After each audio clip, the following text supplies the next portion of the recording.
Manang Flor!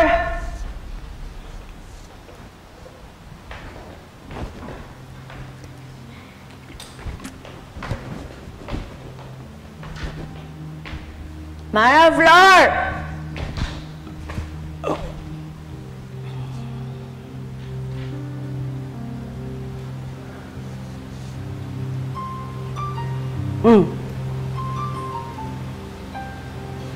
Pa, ang ganyan ang tingin mo sa akin. Galit ka na naman sa akin? Ha? Anong rason mo? Dahil hindi ako pumasok sa opisina today? O dahil lasing na naman ako? Tell me! Ano?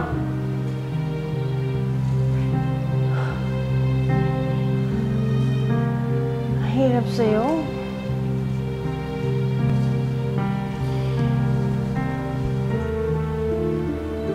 Puro kasalanan ko lang alam mo eh.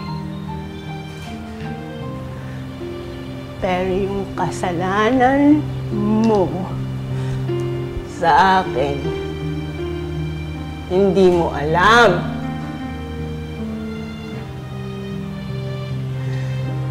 Kung hindi mo pinakialaman yung buhay ko, hindi mangyayari sa akin yung paghihirap ko ngayon. Kung hindi mo kami pinaghiwalay ni Nelson, hindi siya mapupunta dun sa larang yan!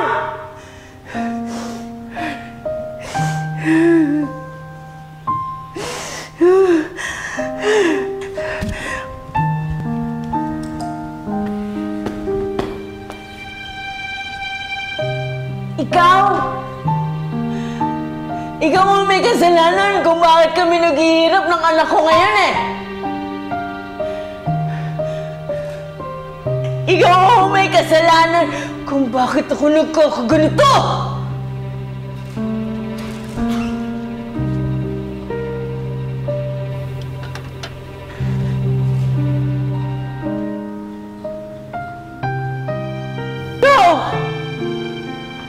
Ikaw! Tumayo ka nga dyan!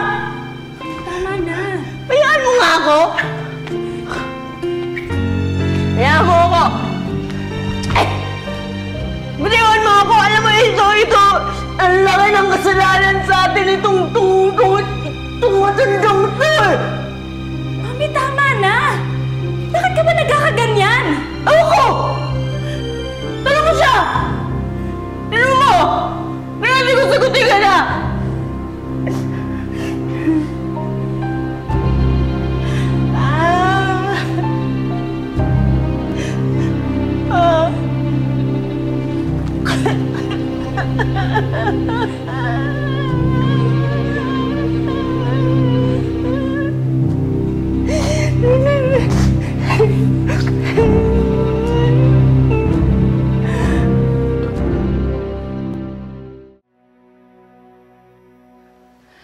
Ano ba itong nagawa ko kay Papa?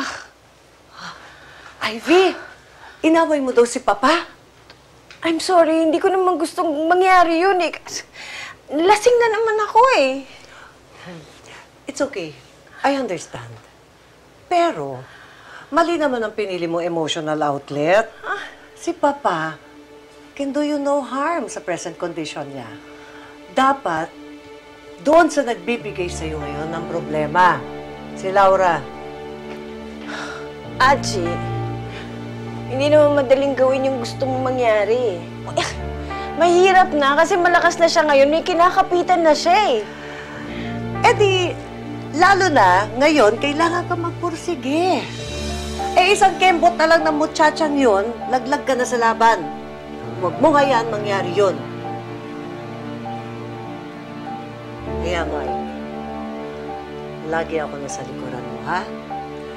Ang dapat mong gawin ngayon, pumunta ka dun sa coming out party ni Nelson at doon mo siya sirain.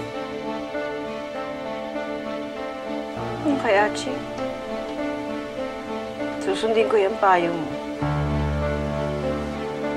Total naman, homewrecker ang tingin nila sa akin, dalawa ni Nelson. Hindi paninindigan ko na.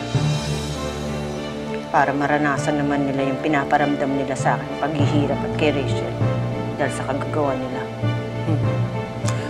Good.